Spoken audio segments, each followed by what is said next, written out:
Hello dear students, welcome to our YouTube channel Career Planet. Myself Shelly Gurwani, your chemistry mentor, and we are doing new pattern RBSc question bank.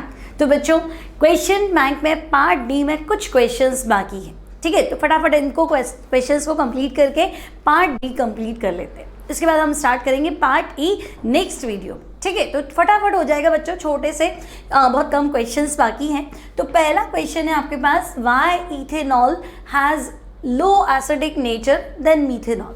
तो बच्चों ये comparison of acidic nature in alcohol पूछा है। अब देखो alcohol में आपसे कहा भाई एक तो है इथेनॉल CH3CH2OH, ठीक है, और सेकेंड टाइम है आपके पास मीथेनॉल CH3OH। अब होगा क्या, तो बच्चों हम कहेंगे यहाँ मिथाइल ग्रुप है और मिथाइल ग्रुप का प्लस आई इफेक्ट है, ठीक है। तो कंपेयर ही करते हुए चलना है। तो मैं कहूँगी यहाँ तो इथाइल ग्रुप है ना, CH3CH2 को ऐसे लिख दो C2H5, तो भाई इथाइल ग्रुप का प्लस आई इफेक्ट तो और ज़्यादा है, ठीक है, मोर प्लस आई इफेक्ट।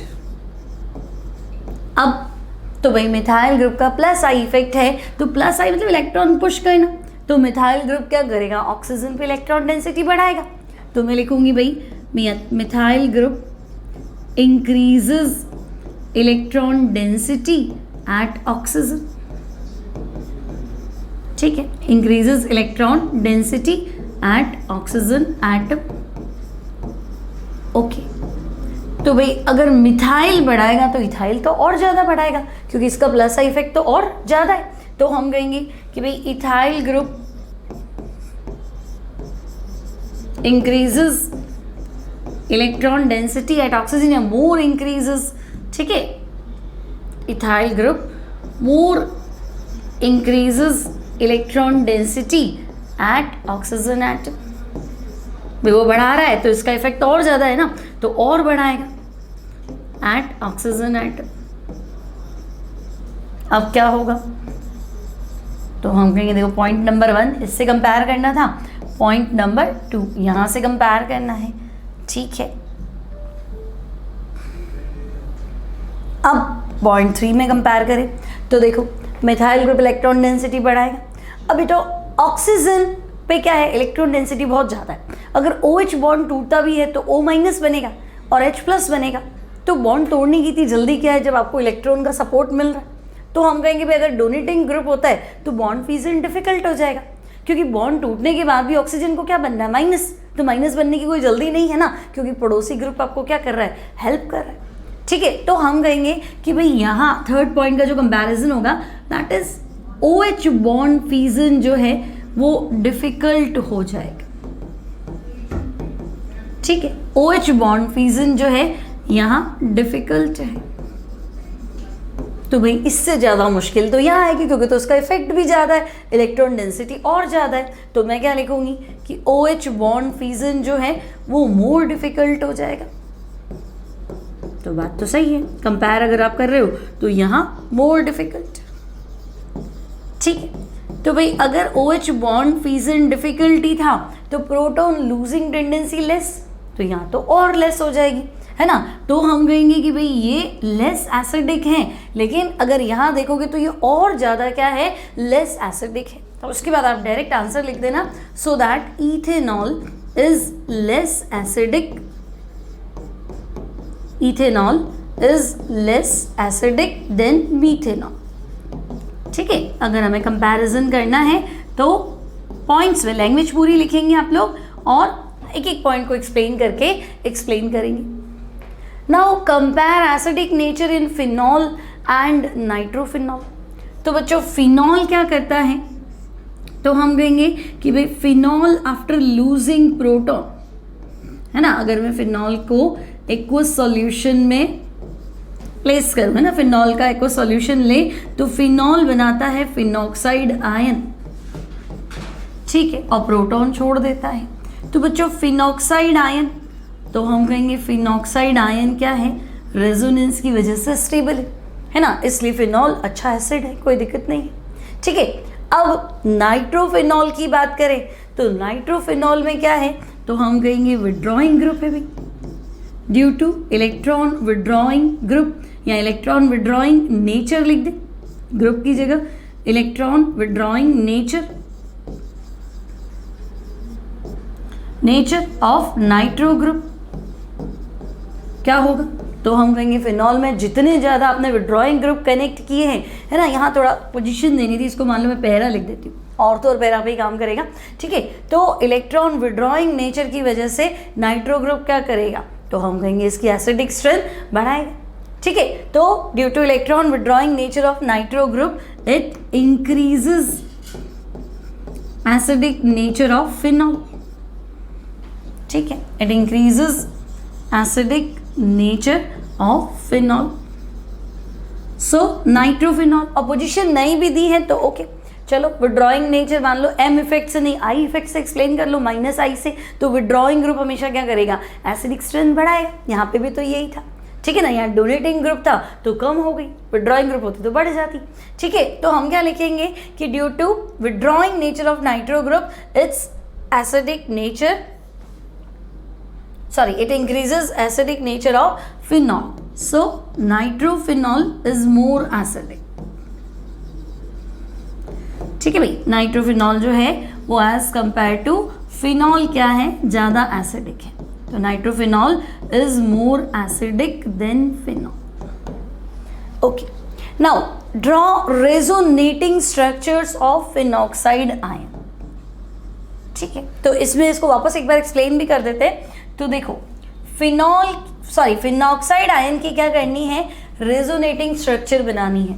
तो देखो दोनों को मिला के एक बार वापस लिख देते हैं कि फिनॉल, तो हम कहेंगे देखो फिनॉल जो है वो एक्व सॉल्यूशन में आएगा तो फिनॉल बनाएगा बच्चों फिनॉक्साइड आयन, ठीक है। फिनॉक्साइड आयन में रेजोनेंस है इसलिए ये स्टेबल है ना, फिनॉक्साइड आयन एक कॉन्जुगेटेड सिस्टम है, कॉन्जुगेटेड सिस्टम समझते हो ना, लोन पेयर और डबल बॉन्ड ऑल्टरनेट होना चाहिए, तो हम कहेंगे lone pair single double single double single double, तो ऑल्टरनेटिंग जो सिस्टम है उसे हम कहते हैं कॉन्जुगेटेड सिस्टम। तो फिनॉक्साइड आयन जो है वो एज कंपेयर टू वाटर अच्छा एसिड है, एज कंपेयर टू एल्कोहल अच्छा एसिड है फिनॉल, ठीक है। अब फिनॉक्साइड आयन में रेजोनेंस कैसे है, तो देखो आपको बनाना है phenoxide ion. Now students, oxygen minus मतलब एक लोन पेयर और हो गया। अब अगर ये लोन पेयर यहाँ शिफ्ट हो जाता है तो ये बॉन्ड इधर शिफ्ट हो जाएगा। मैंने आपको सिखा रखा है कि जहाँ एरो आता है वो नेगेटिव और जहाँ टेल आता है वो पॉजिटिव, तो बस इसको शिफ्ट कर दो, तो देखो ये वाला पार्ट हो जाएगा नेगेटिव, बैक साइड हो जाएगा पॉजिटिव, तो पॉजिटिव नेगेटिव डबल बॉन्ड, ठीक है, और ये दोनों डबल बॉन्ड।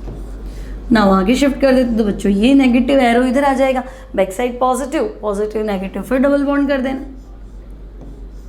तो बच्चों ये डबल डबल नेगेटिव और ये आ गया डबल बॉन्ड। फिर आगे चल लो तो हम कहेंगे ये बॉन्ड यहाँ शिफ्ट कर दो, ये नेगेटिव बैक साइड पॉजिटिव, ठीक है ना, एरो इधर है, तो ये negative negative positive double bond और दिस इज लाइक दिस, ठीक है। अब फाइनल स्ट्रक्चर बना दो, तो ये बॉन्ड वापस ऑक्सीजन पे शिफ्ट कर दो, ऑक्सीजन नेगेटिव, ये वाला कार्बन पॉजिटिव, प्लस माइनस वापस क्या हो जाएगा डबल बॉन्ड, तो लास्ट स्ट्रक्चर है इसलिए इंटर कन्वर्ट नहीं कर रहे इसको, तो ये नेगेटिव, ठीक है, और ये आपके हो गए डबल बॉन्ड, ठीक है, नेगेटिव पॉजिटिव। अब चेक कैसे करना है कि हमने सही बनाया कि गलत बनाया, तो देखो फर्स्ट वाला स्ट्रक्चर में अगर डबल बॉन्ड लेफ्ट में और दो डबल बॉन्ड राइट में है, तो लास्ट वाले में देखो लेफ्ट में दो डबल बॉन्ड है और राइट में एक है, तो पहला स्ट्रक्चर और लास्ट वाला स्ट्रक्चर में पाई बॉन्ड जो डबल बॉन्ड्स है उनका पोजीशन देखो जस्ट ऑपोजिट हो जाएगा, चेंज हो जाएगा, तो हम मान लेंगे कि हाँ हमने जो स्ट्रक्चर ड्रॉ किया है वो करेक्ट है। अब बच्चों ये तो हो गया फिनॉक्साइड आयन में क्या रेजोनेंस। अब तुम सोचो अगर ऑर्थो और पैरा पे विड्रॉइंग ग्रुप प्रेजेंट होता तो विड्रॉइंग ग्रुप क्या करता है, इस नेगेटिव चार्ज को स्टेबलाइज कर देता है ना, तो उसकी प्रोटॉन लूजिंग टेंडेंसी और बढ़ जाती, तो विड्रॉइंग ग्रुप हमेशा क्या करेगा फिनॉक्साइड आयन को स्टेबलाइज करेगा, ठीक है, तो हम कहेंगे और ज़्यादा एसिडिक हो जाएगा। तो ये तो आपको लिखना है रेजोनेंस इन फिनॉल, ठीक है। और पीछे वाले क्वेश्चन में आप एक लाइन और ऐड कर देना ये तो है resonance in phenoxide ion, sorry phenoxide ion. फिर आपको लिखना है if withdrawing group, electron withdrawing group is present. अब कहाँ होना चाहिए, तो बच्चों माइनस वाली जगह पे होना चाहिए, तो हम कहेंगे ऑर्थो और पैरा। ठीक है, अब ऑर्थो और पैरा के अलावा मेटा पे है तो हम माइनस एम इफेक्ट नहीं मानेंगे, लेकिन आई इफेक्ट तो मानेंगे। माइनस आई इफेक्ट है ना, या वो इलेक्ट्रॉन को क्या करता है, अपनी तरफ खींचता है। ठीक है, तो if electron withdrawing group is present at ortho and para positions in phenol, positions in phenol, then it stabilize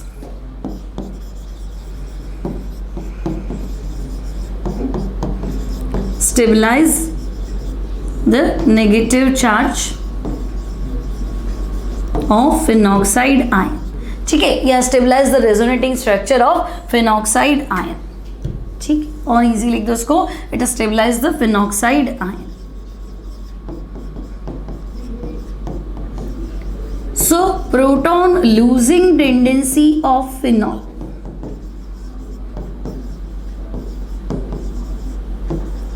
phenol increases, proton losing tendency of phenol increases in presence of electron withdrawing group। यानी कि आपके पास electron withdrawing group कौन सा है, तो हम कहेंगे हमारे पास है नाइट्रो ग्रुप। तो इसकी वजह से नाइट्रोफिनॉल जो है बच्चों वो ज़्यादा एसिडिक है as compare to phenol. Now compare acidic nature of 2 nitropropanoic acid and 3 nitropropanoic acid. तो अब देखो यहाँ पे भी वही बात, 2 नाइट्रोप्रोपेनोइक एसिड, तो ये प्रोपेनोइक एसिड 2 पे NO2 लगा दो, दिस इज 2 नाइट्रोप्रोपेनोइक एसिड।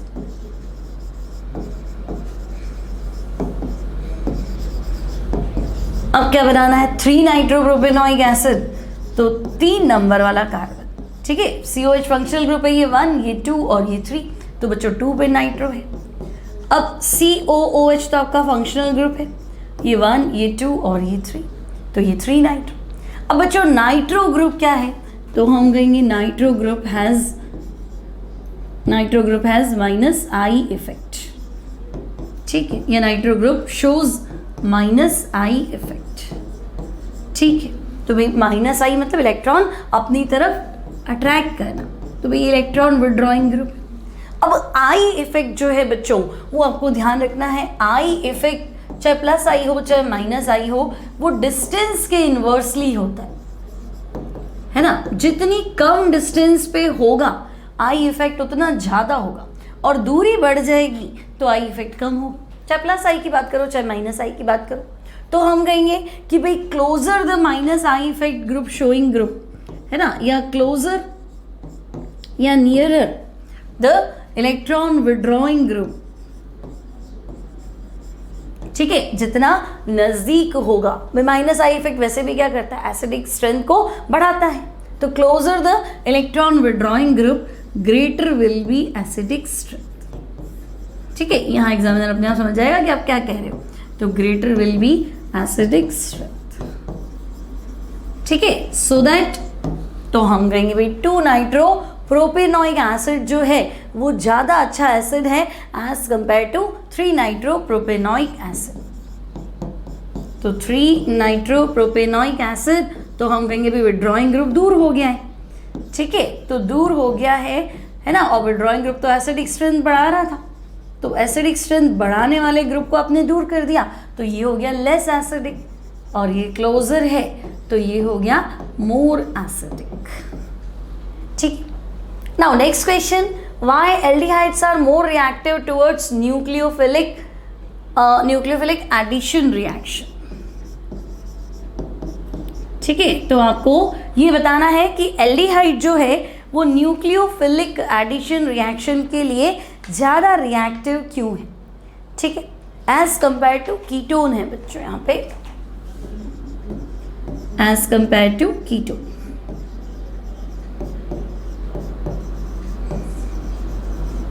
ठीक है, अब बच्चों देखो, एल्डिहाइड हो या कीटोन हो, C double bond O group तो दोनों में ही होता है, ठीक है, दोनों में क्या है, C double bond O group. अब यहाँ H है तो आपने कह दिया एल्डिहाइड, और अगर दोनों साइड क्या है, R है, तो आपने कह दिया कीटोन।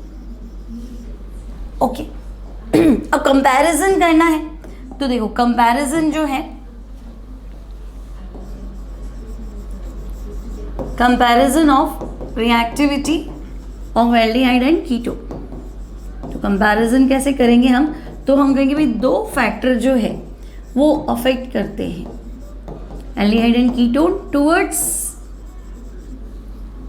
Nucleophilic addition reaction. तो दो फैक्टर कौन से इफेक्ट करते हैं, तो पहला है बच्चों इलेक्ट्रॉनिक फैक्टर। अब इलेक्ट्रॉनिक फैक्टर क्या है, तो हम कहेंगे देखो भाई ये है हमारा, सीधी सीधी बात है, ये है कार्बोनाइल ग्रुप, ठीक है। अब एल्डिहाइड हो कीटोन हो, दोनों में ही यही कार्बोनाइल ग्रुप होता है। अब बच्चों कार्बोनाइल ग्रुप यहीं पे स्प्लिट होगा, C डबल बॉन्ड O पे स्प्लिट होगा, तो O तो आपका बनेगा नेगेटिव, कार्बन बनेगा पॉजिटिव, तो दोनों साइड में यही तो हो। लेकिन जब आप कीटोन की बात करते हो तो कीटोन में दोनों साइड एल्काइल ग्रुप है, एल्डिहाइड में एटलीस्ट एक साइड तो बचा हुआ है, एक साइड एल्काइल ग्रुप है, ठीक है।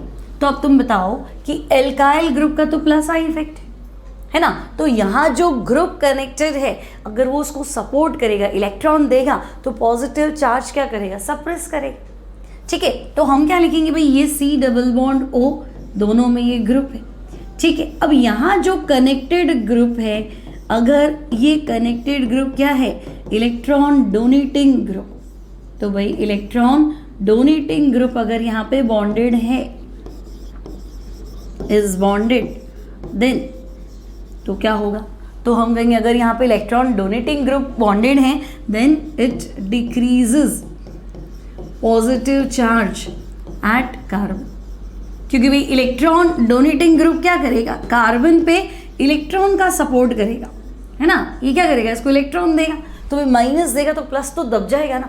तो डोनेटिंग ग्रुप क्या कर रहा है, इसके पॉजिटिव चार्ज को दबा रहा है ना, वो माइनस दे रहा है तो प्लस को घटा रहा है। तो अगर प्लस ही नहीं होगा तो बच्चों न्यूक्लियोफाइल क्या करता है, तो हम कहेंगे न्यूक्लियोफाइल जाके ही तो यहाँ अटैक करेगा, यहाँ चाहे यहाँ, है ना। तो पॉजिटिव चार्ज है ही नहीं, वो तो प्लस को सर्च कर रहा था, प्लस तो दब गया, तो प्लस है ही नहीं, तो न्यूक्लियोफाइल अटैक कैसे करेगा। तो अब लिखोगे decreases positive charge at carbon which makes attack of nucleophile difficult, which makes attack of nucleophile difficult, ठीक है। तो अब आपको समझ में आ गया कि भाई एल्डिहाइड में तो एक ही एल्डिहाइड है, एक ही अल्काइल ग्रुप है, तो वो थोड़ा सा अटैक डिफिकल्ट बनाता है। कीटोन में तो भाई दोनों ही विड्रॉइंग ग्रुप है, ये भी डोनेटिंग ग्रुप है, ये भी डोनेटिंग ग्रुप है, ये भी डोनेटिंग ग्रुप है, तो दोनों जगह से क्या हो रहा है, इसका पॉजिटिव चार्ज दब रहा है, तो रिएक्टिविटी क्या हो जाएगी, कम हो जाएगी।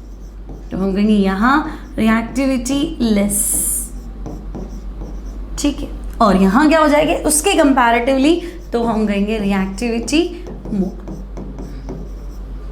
तो aldehyde is more reactive than ketone. अब एल्डिहाइड में भी बच्चों फॉर्मल्डिहाइड और ज़्यादा रिएक्टिव होता है एज कंपेयर टू एसिटल्डिहाइड, और एसिटल्डिहाइड ज़्यादा रिएक्टिव होता है एज कंपेयर टू कीटोन, ठीक है। तो ये हमारा क्वेश्चन नंबर 17 का part second.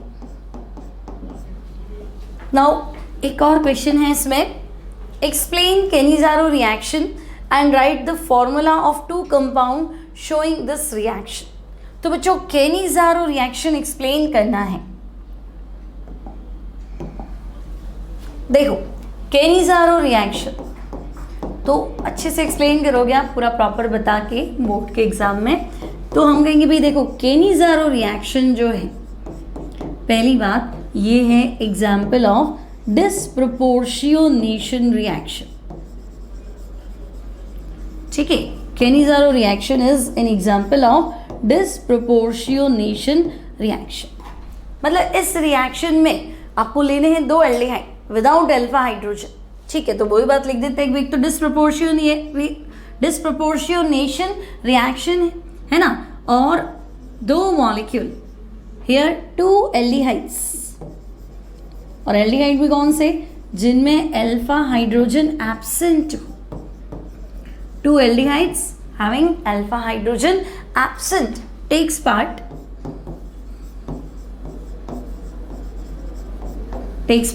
in presence of concentrated base.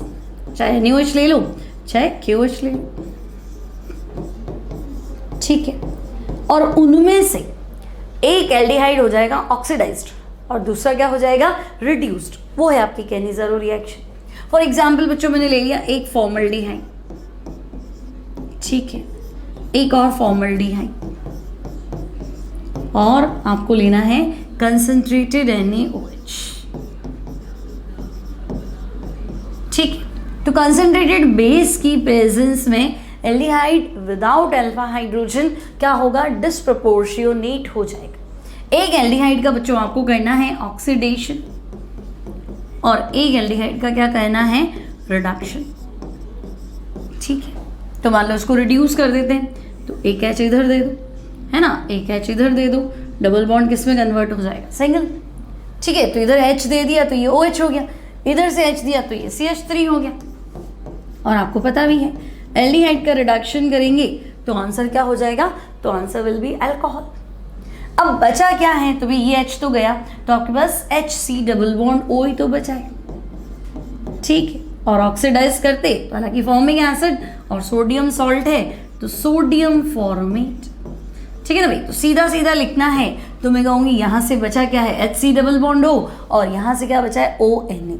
तो अगर एल्डिहाइड को ऑक्सीडाइज करोगे तो एसिड बनता, तो भाई कंसंट्रेटेड अल्केली है ना, तो sodium salt of carboxylic acid यानी सोडियम फॉर्मेट बनेगा. अब कौन से एल्डिहाइड से जो कैनिज़ारो रिएक्शन शो करते हैं, तो हम कहेंगे एल्डिहाइड्स शोइंग कैनिज़ारो रिएक्शन क्या होना चाहिए, तो हम कहेंगे उनमें अल्फा हाइड्रोजन एब्सेंट होना चाहिए, ठीक है.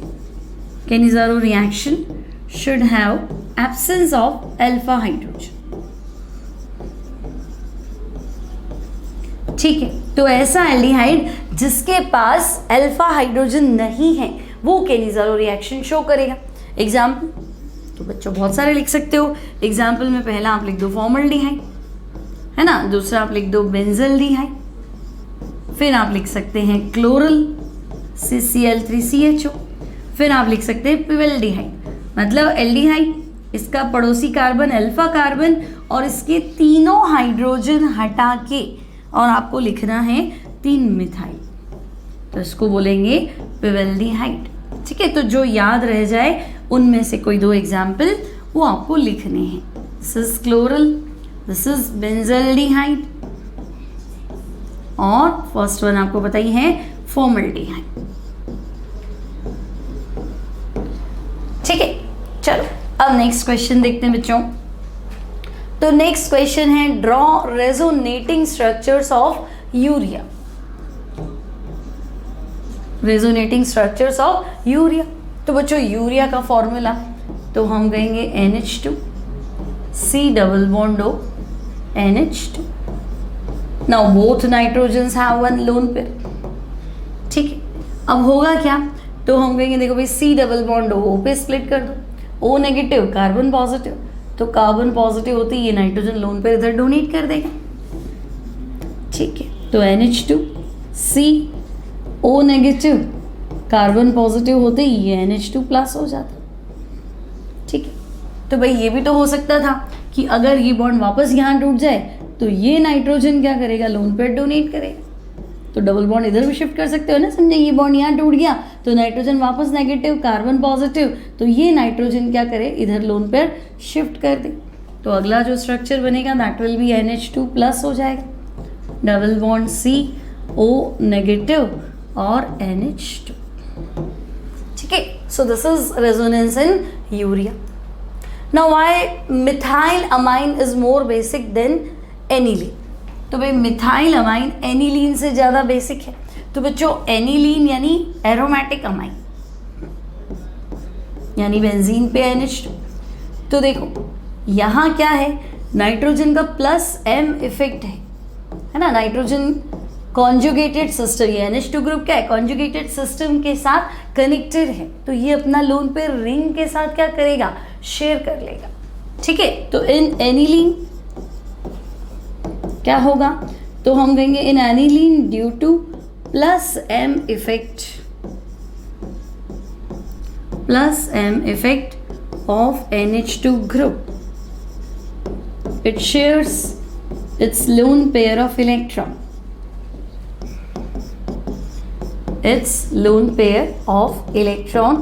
with benzene ring। ठीक है, तो भाई ये बेंजीन रिंग के साथ क्या कर रहा है, अपना लोन पेयर शेयर कर रहा है ना। So availability of lone pair,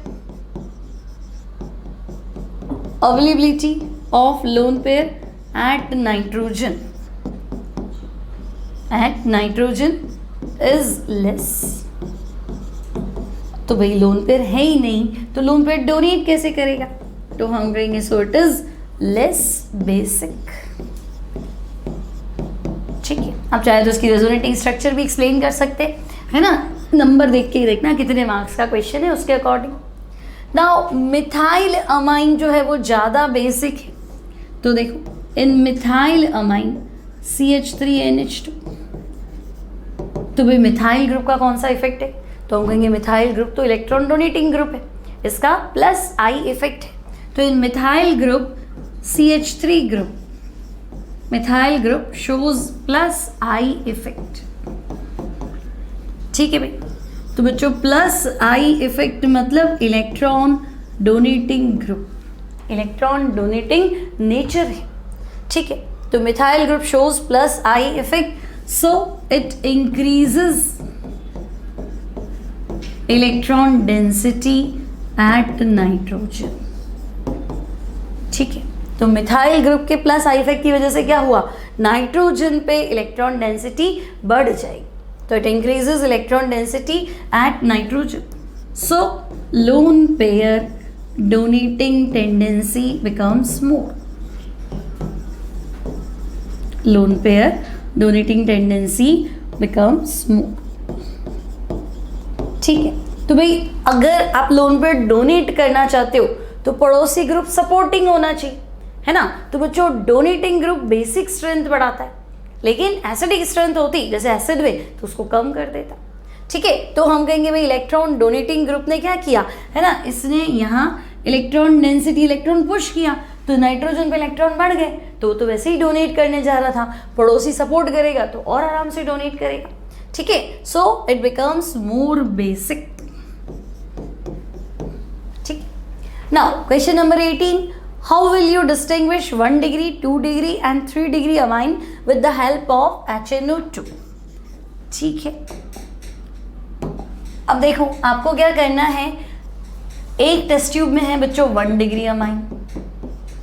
ठीक, दो तरीके थे, एक तो था हमारे पास हिंसबर्ग रिएजेंट और दूसरा है HNO2। तो भाई एक टेस्ट ट्यूब में आपके पास है 2 डिग्री अमाइन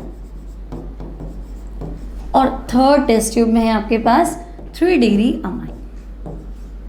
ठीक है, अब आपको इनको HNO2 की हेल्प से क्या करना है, सेपरेट करना है। ठीक है, तो मान लो 1 डिग्री अमीन जो है वो मैं एग्जांपल ले लेती हूँ इथाइल अमाइन। तो ठीक है, तो बच्चों इथाइल अमाइन की रिएक्शन आपको करानी है HNO2 नाइट्रस एसिड, ऐसे लिखते हैं HNO2।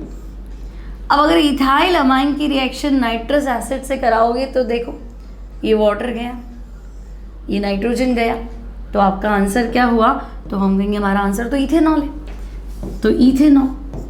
अभी अगर नाइट्रोजन बनी तो बच्चों नाइट्रोजन कभी भी रिएक्शन के दौरान गैस बनेगी तो एफरवेसेंस के फॉर्म में बाहर निकलेगी। तो जैसे ही तुम यहाँ नाइट्रस एसिड मिलाओगे, है ना, in case of 1 degree amine, तो तुम क्या देखोगे, तेज एफरवेसेंस, समझते हो ना, बुदबुदाहट के साथ नाइट्रोजन गैस बाहर निकलती है। ठीक है ना, जैसे अपन इनो कैसे मिलाते हैं पानी में, तो इनो मिलाते ही क्या होता है, बबल्स बाहर आते हैं, वैसे के वैसे नाइट्रस एसिड मिलाते ही नाइट्रोजन गैस इवॉल्व होगी। तो ये तो हो गया तुम्हारा 1 डिग्री अमाइन। अब 2 में क्या होगा, तो हम कहेंगे भाई 2 डिग्री अमाइन ले लो, C2H5 डाई इथाइल अमाइन।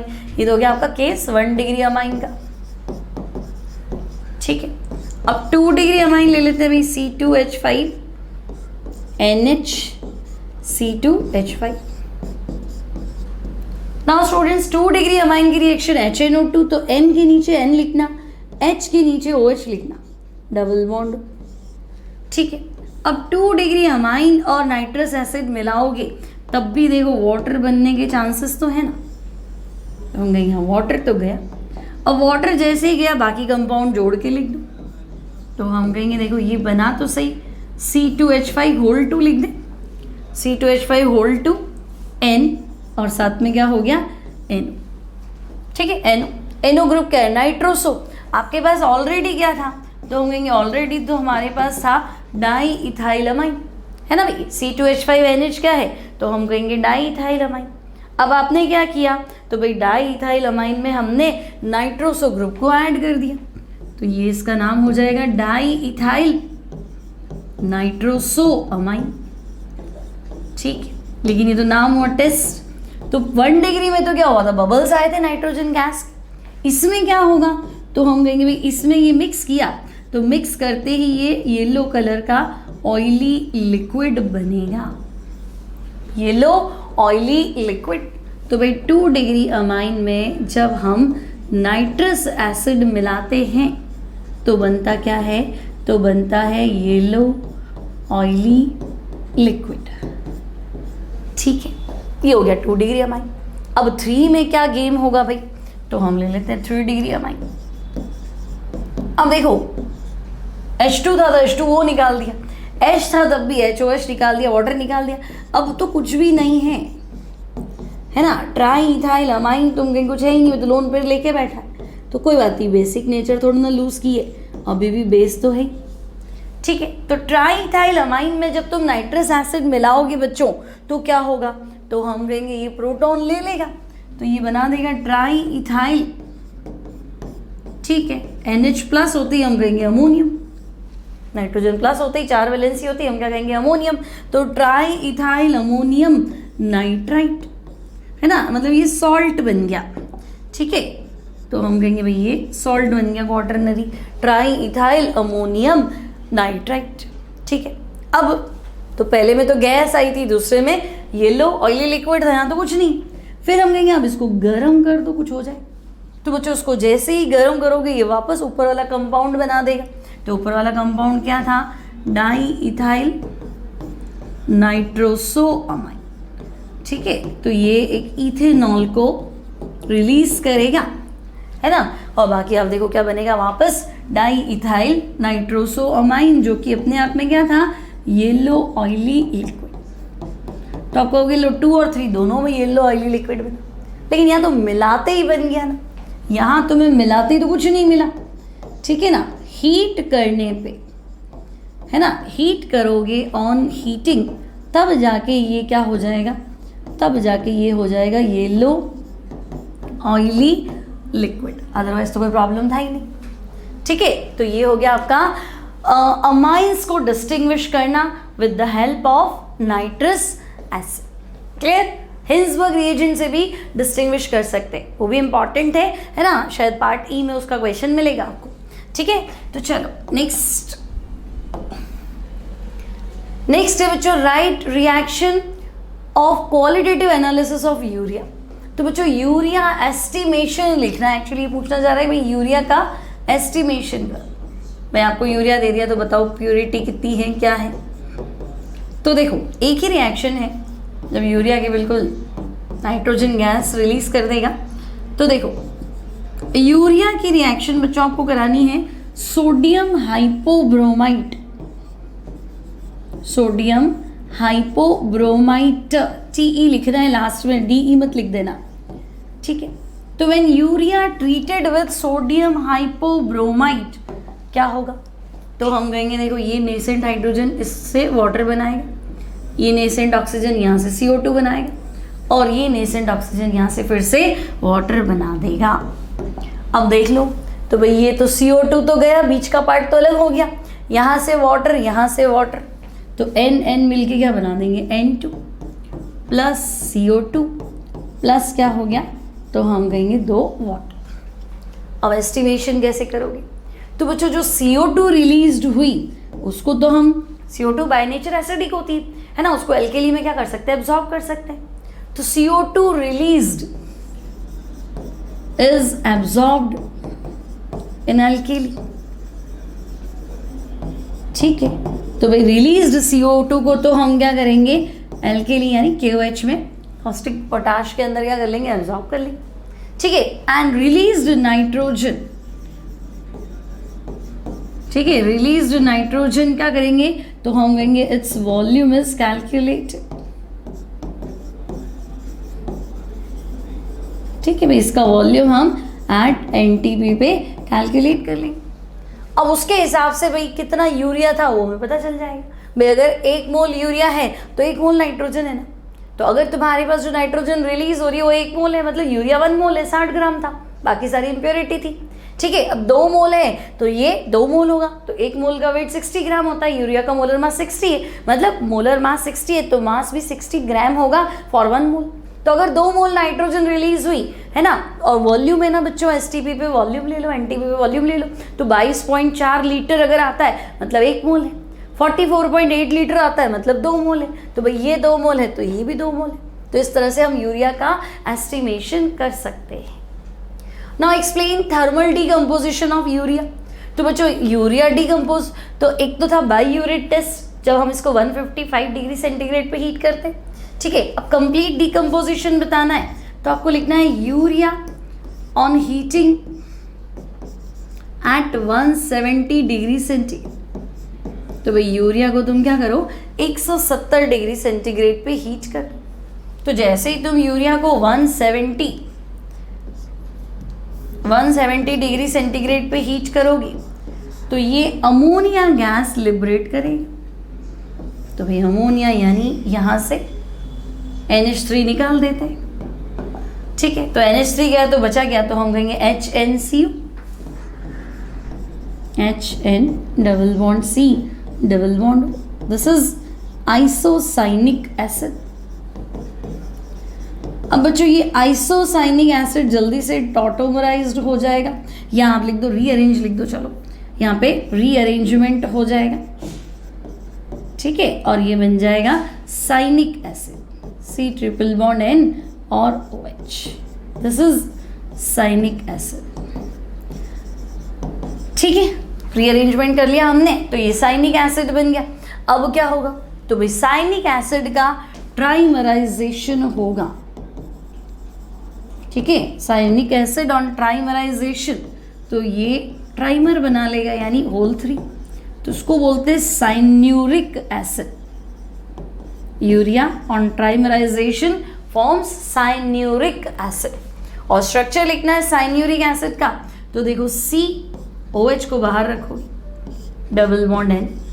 ठीक है, फिर साइक्लिक स्ट्रक्चर है तो COH फिर से बाहर रखो, डबल बॉन्ड N, देन ये फिर से हो जाएगा C डबल बॉन्ड N और OH।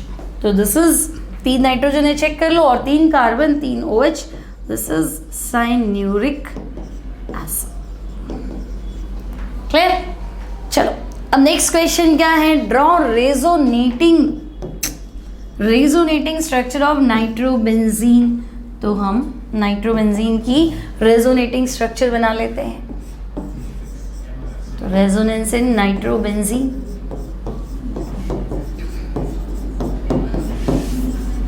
ठीक है। अब बच्चों रेजोनेंस इन नाइट्रोबेंजीन क्या करना है, तो देखो नाइट्रोबेंजीन बनाओ, है ना, NO2 group bonded with benzene ring, N double bond O, coordinate bond O, this is nitrobenzene. अब रेजोनेटिंग स्ट्रक्चर में क्या करना है, N डबल बॉन्ड उधर शिफ्ट कर दो, देखो ये विड्रॉइंग ग्रुप है, ध्यान रखना। तो बच्चों ये O नेगेटिव नाइट्रोजन पॉजिटिव, ये बाहर ले जाएगा बेंजीन के इलेक्ट्रॉन को खींच के। तो अब क्या करेंगे, तो हम कहेंगे देखो O नेगेटिव बन गया, ठीक है, यहाँ कोऑर्डिनेट बॉन्ड था ही, नाइट्रोजन क्या था प्लस बॉन्ड बाहर शिफ्ट हुआ ये, तो यहाँ पॉजिटिव। और अब क्या करना है, तो एक बार बॉन्ड बाहर गया तो सब बाहर ही जाएंगे, भीड़ चाल चलती है, ठीक है। तो अब इसको बाहर शिफ्ट करो, ये यहाँ, तो ये negative positive double bond, ring में फिर प्लस, तो देखो नाइट्रो ग्रुप तुम्हें दिख रहा है, बेंजीन रिंग के इलेक्ट्रॉन को भी बाहर खींच के ले जा रहा है। तो अगर आप सिस्टम को सपोर्ट करते हो तो प्लस एम इफेक्ट, सिस्टम से बाहर खींच के लगा रहे हो, है ना, तो माइनस एम इफेक्ट, है ना, सिस्टम का पाई इलेक्ट्रॉन बाहर जा रहा है। ठीक है, अभी देखो ये बाहर गया, है ना, ये एंटी क्लॉकवाइज, ये एंटी क्लॉकवाइज, तो ये भी क्या चलेगा, एंटी क्लॉकवाइज। तो ये negative positive double bond, back side वापस, बैक साइड वापस पॉजिटिव, ये double bond double bond double bond N, O negative, और ये कोऑर्डिनेट बॉन्ड ओ। ठीक है, अब फाइनल स्ट्रक्चर बना लेते हैं। तो फाइनल स्ट्रक्चर में देखो ये इधर आया ना, तो ये भी बॉन्ड इधर शिफ्ट होगा, तो नेगेटिव पॉजिटिव अगेन क्या हो जाएगा, तो हम कहेंगे यहाँ देखो ये तीर है वहाँ नेगेटिव और ये पॉजिटिव, ये डबल बॉन्ड। ठीक है, ये डबल बॉन्ड, ये डबल और ये डबल, नाइट्रोजन प्लस होते ही ऑक्सीजन वापस बॉन्ड बना लेगा। और चेक कैसे करना था, तो मैंने बताया था कि पहला स्ट्रक्चर देखो डबल बॉन्ड, एक लेफ्ट में दो राइट में, आखिरी देखो है ना दो लेफ्ट में और एक राइट में, तो ये सब आपको चेक करना है। So this is resonance in nitrobenzene, resonance in nitrobenzene.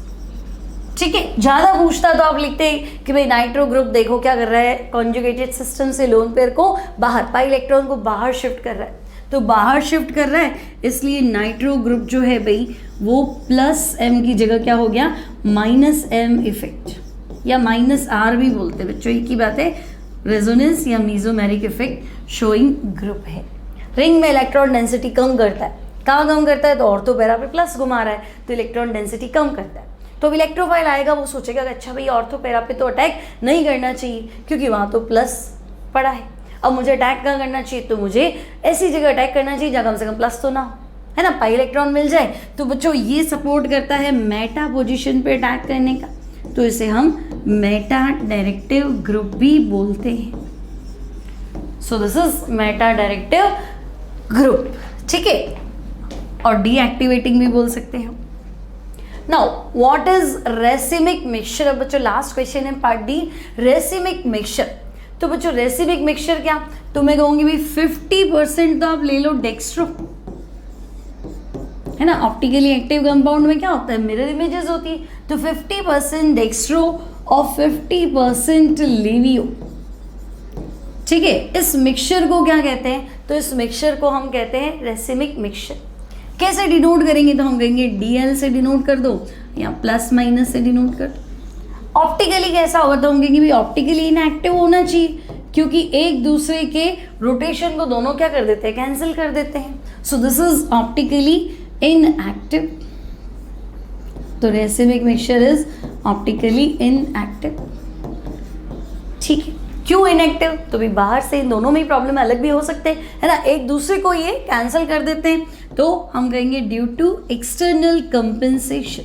ठीक है बच्चों, कुछ भी क्वेश्चन आए इनमें से ही बनेगा, रेसिमिक से रिलेटेड कोई भी क्वेश्चन आए तो due to external compensation, this is optically inactive. ठीक है, now explain the term chirality. तो बच्चों कायरलिटी जो टर्म है वो ग्रीक वर्ड कायर, है ना, या कियर से आया, कियर मतलब हैंड्स, तो दोनों हाथ दिखने में तो एक जैसे होते हैं लेकिन दोनों एक दूसरे की मिरर इमेजेस है ना, मिरर में देखोगे तो क्या होगा, लेफ्ट राइट चेंज हो जाता है, तो देखने में दोनों एक जैसे, लेकिन इसको उठा के इसके ऊपर रखा तो ये सुपर इम्पोज तो नहीं होता, है ना। तो ऐसा मॉलिक्यूल जो क्या है, एसिमेट्रिक है। ठीक है, एसिमेट्रिकल मॉलिक्यूल जिसमें कोई भी एलिमेंट ऑफ सिमेट्री नहीं है, ना तो उसमें कोई प्लेन ऑफ सिमेट्री है, ना सेंटर ऑफ सिमेट्री है, ना एक्सेस ऑफ सिमेट्री, ऐसा मॉलिक्यूल जिसमें कोई सिमेट्री एलिमेंट नहीं है, जो एसिमेट्रिक है, वो कायरल होता है।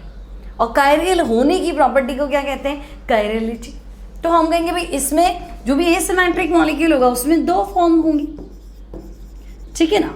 तो एसिमेट्रिक मॉलिक्यूल, कायरल मॉलिक्यूल क्या करता है, प्लेन पोलराइज्ड लाइट को रोटेट करता है, तो रोटेट करेगा तो दो फॉर्म बनाएगा भाई, एक डेक्स्ट्रो और दूसरा लेवियो। तो हम कहेंगे एक डी फॉर्म होता है और एक एल फॉर्म होता है। ठीक है, now explain biological method to separate the racemic mixture. तो बच्चों बायोलॉजिकल मैथड यानी आपको क्या करना है, रेसिमिक मिक्सचर तो पता है डेक्स्ट्रो और लेवियो का इक्वल अमाउंट का मिक्सचर, तो आपको क्या करना है, पर्टिकुलर कोई ईस्ट है, बैक्टीरिया है ना, ईस्ट है, बैक्टीरिया है या फंगस है, उसको अलाउ करना है रेसिमिक मिक्सचर में ग्रो करने के लिए, ठीक है, allow to grow in racemic mixture, ठीक है। अब वो क्या करेगा, तो बच्चों ये सिलेक्टिवली क्या करते हैं, एक फॉर्म के साथ रिएक्ट कर लेते हैं या खा जाते हैं।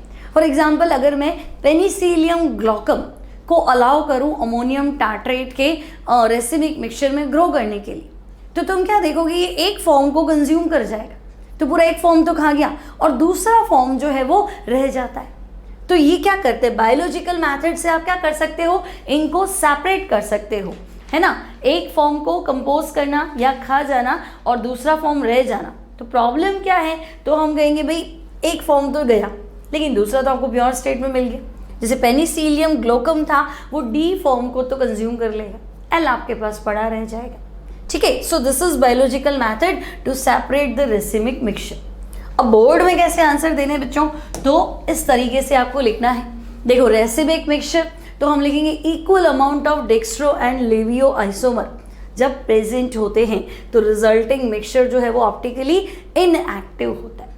क्यों होता है इनएक्टिव, तो हम कहेंगे दोनों एक दूसरे के रोटेशन को क्या कर देते हैं, कैंसिल कर देते हैं। इसे हम कहते हैं एक्सटर्नल कंपेंसेशन। और डिनोट कैसे करते हैं, तो डीएल या प्लस माइनस, ठीक है। सेकेंड क्या था, कायरलिटी। तो कायरलिटी का मतलब है एसिमेट्रिकल। अब कायरल वर्ड जो है ग्रीक वर्ड कायर से बना है ना, इसका मतलब क्या है, हेंस, यानी the property of being chiral, chiral होने का गुण जो है, जो प्रॉपर्टी है दैट इज कायरलिटी। अब कायरलिटी इन अ कायरल कंपाउंड क्या होगा, तो हम कहेंगे दो फॉर्म होंगी, है ना, one mirror image rotate the plane polarised light in right hand side, उसे हम डेक्स्ट्रो कह देंगे, और दूसरा वाला लेफ्ट में रोटेट करेगा, उसे हम लेवियो कह देंगे। क्लियर, सिंपल बातें जो आपको याद रह पाए वो लिखना है। नेक्स्ट क्या था, तो biological method for resolution, separation नहीं लिखते, रेसिमिक मिक्सचर को रिजोल्यूशन लिखते हैं। Now in this method certain bacteria है, ईस्ट है, मोल्ड है, are allowed to grow in dilute solution of racemic mixture. It reacts या consume only one enantiomer for its growth and give other small product while the other left behind is pure। तो एक को तो ये खा जाएगा अपनी growth के लिए, है ना, या रिएक्ट कर लेगा और कोई भी प्रोडक्ट बनाएगा छोटा मोटा, बाकी दूसरा फॉर्म आपके पास प्योर पड़ा है। फॉर एग्जाम्पल तो पेनिसिलियम ग्लोकम को अलाउ करो racemic mixture of ammonium tartrate, तो ये प्लस फॉर्म को तो खा जाता है और माइनस फॉर्म पीछे रह जाता है। तो this is biological method to separate racemic mixture. Clear बच्चों, तो अब मुझे लग रहा है ये पार्ट डी भी हमारा कंप्लीट, अच्छे से तैयारी कर रहे हो तुम लोग, ठीक है। तो वीडियो अच्छा लगे तो शेयर करेंगे, लाइक करेंगे, और चैनल अगर अब तक सब्सक्राइब नहीं किया है तो सब्सक्राइब करेंगे। आने वाले टाइम में बच्चों एग्जाम अभी थोड़े दूर हो गए, तो आने वाले टाइम में बहुत अच्छे अच्छे वीडियोस आपको मिलेंगे जिससे आपकी बोर्ड प्रिपरेशन 100% वाली हो जाएगी, ठीक है। तो इस टाइम को यूज कीजिए। तो मिलते हैं नेक्स्ट लेक्चर में पार्ट ई के साथ। Till then take care.